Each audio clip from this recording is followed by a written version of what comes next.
चाहिए, सिलसिला ये बात मेरे यूं ही रहना चाहिए। मैं रहूं या ना रहूं, भारतीय रहना चाहिए, भारतीय रहना चाहिए। दोस्तों, मैं आप सबसे पूछना चाहूंगी, क्या है आजादी? हम यहाँ आज क्यों इकट्ठे हुए हैं? क्या इस आजादी के मायने हमने जाने हैं? क्या इस आजादी की अहमियत हमने पहचानी है? नहीं, क्योंकि सच्चाई है कि हमने इस आजादी की कोई कीमत नहीं दी। हमें हर चीज मिली है मुफ्त मुफ्त मुफ्त। पर अधिकता क्या है, गुलामी की जंजीरें क्या है, ये हमने कभी जाना ही नहीं। अपनी मर्जी से घूमना फिरना निकलना ये कभी पॉसिबल नहीं था। 200 साल की गुलामी के बाद जो हमें आजादी मिली उसे हम भूल गए हैं। आज हम याद करेंगे क्या है आजादी। आज 75 वर्षों के बाद कैसा दिख रहा है हमारा भारत, कैसा दिख रहा है आज का भारत।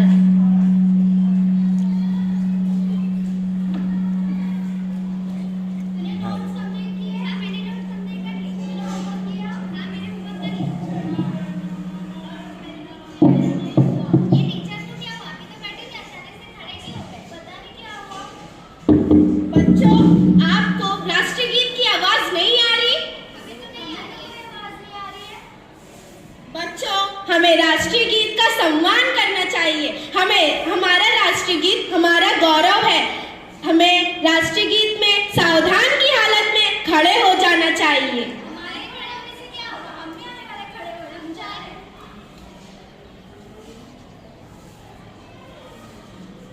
देखा आपने, ये हमारी आजकल की पीढ़ी किस तरह हमारे राष्ट्रगीत का सम्मान करना भूल ही चुकी है। हमारा राष्ट्रगीत और हमारा राष्ट्रगान हमारे देश के लिए सम्मान की निशानी है और ये हमारा फर्ज है कि हम इनका सम्मान करें और अपने आने वाली पीढ़ी को बताएं कि इनकी क्या अहमियत है और इन्हें सिखाएं कि इनका सम्मान करना चाहिए। देशभक्ति सिर्फ दिल के बदलने से ही नहीं होती। 15 अगस्त और 26 जनवरी में ही देशभक्ति नहीं होती।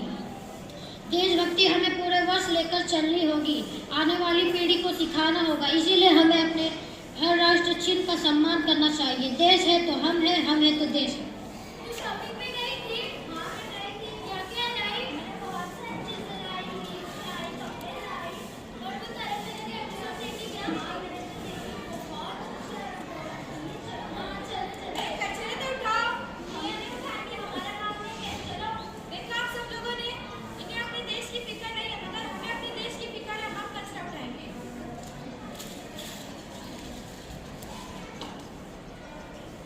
देखो भाई साहब, ये क्या हो रहा है?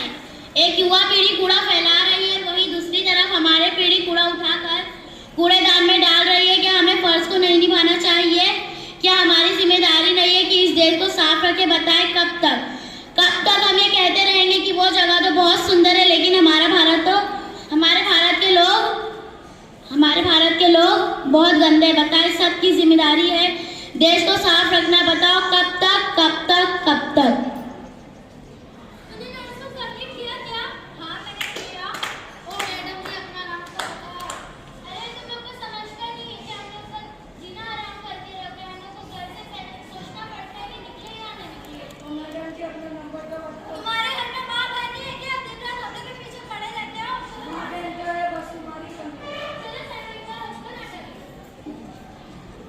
देखा आप लोगों ने, ये रोज का नजारा है। हर गली, हर पड़ोस, हर मोहल्ले का नजारा है। बहुत बार तो हम खड़े होकर वीडियो बना लेते हैं, पर किसी पीढ़ी या मजबूर इंसान का साथ नहीं देते। और ये ही छोटी छोटी शैतानियां, छोटी छोटी नादानियां एक निर्भया केस जैसा रूप ले लेती है। तो क्यों ना आज हम अपने फराइजों को याद करके अपने माता पिता दोनों को कहे कि बेटा और बेटी दोनों को सक्षम बनाना है और मर्द की असली ताकत, असली मकसद रक्षा करना है।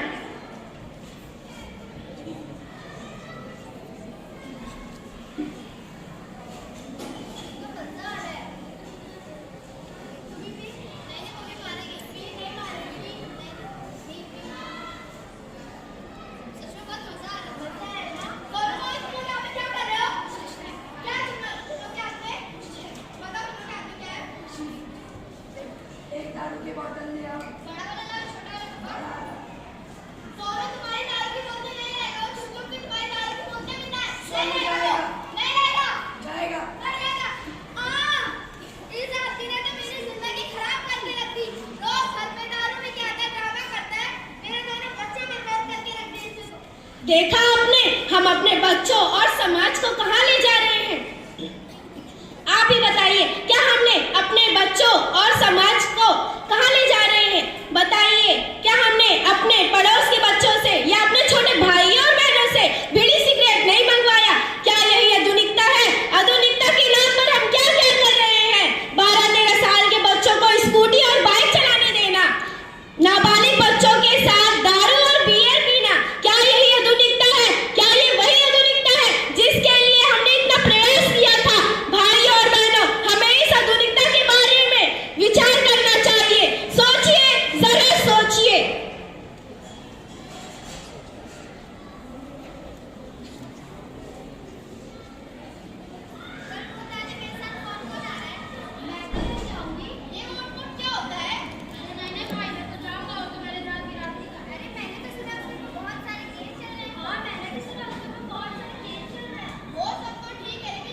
देखा आपने, ये हमारे रोज का नजारा है। हमने कितनी मुश्किल से आजादी को पाया, हमें अधिकार मिला अपना लोकतंत्र बनाने का और वोट देने का अधिकार मिला। हमें इस अधिकार का प्रयोग हमें कैसे करना चाहिए? हमें अपने लिए एक ऐसी सरकार चुननी होगी, हमें अपने लिए एक ऐसी मजबूत सरकार चुननी होगी जो हमारे देश की हिफाजत कर सके, जो हमारे देश को आगे बढ़ा सके, ना कि ऐसे धर्म जाति इन सब चीजों से प्रभावित होकर ऐसी नकारात्मक सरकार को चुने। इसलिए सभी जागिए और सोचिए, जरा सोचिए। क्या वाकई यही था गांधी और नेहरू का सपना? क्या हमने इस सब के लिए आजादी पाई थी? नहीं दोस्तों, नहीं। ये आजादी के मायने नहीं है। आजादी के मायने तो कुछ और ही हैं। गांधी जी के 8 लोकतंत्र, ये है असली भारत। तो आइए हम साथ मिलकर बोलते हैं।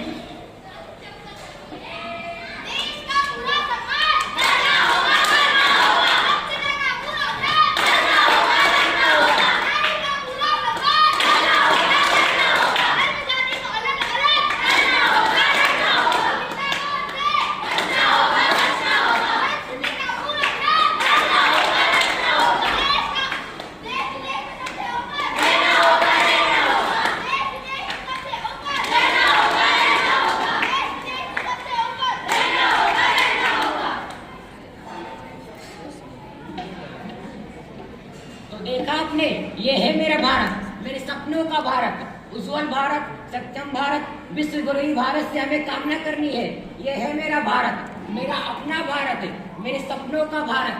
मैं रहूं या ना रहूं, भारत ये रहना चाहिए, भारत ये रहना चाहिए। ये बात मेरे यूं ही चलना चाहिए। मैं रहूं या ना रहूं, भारत ये रहना चाहिए, भारत ये रहना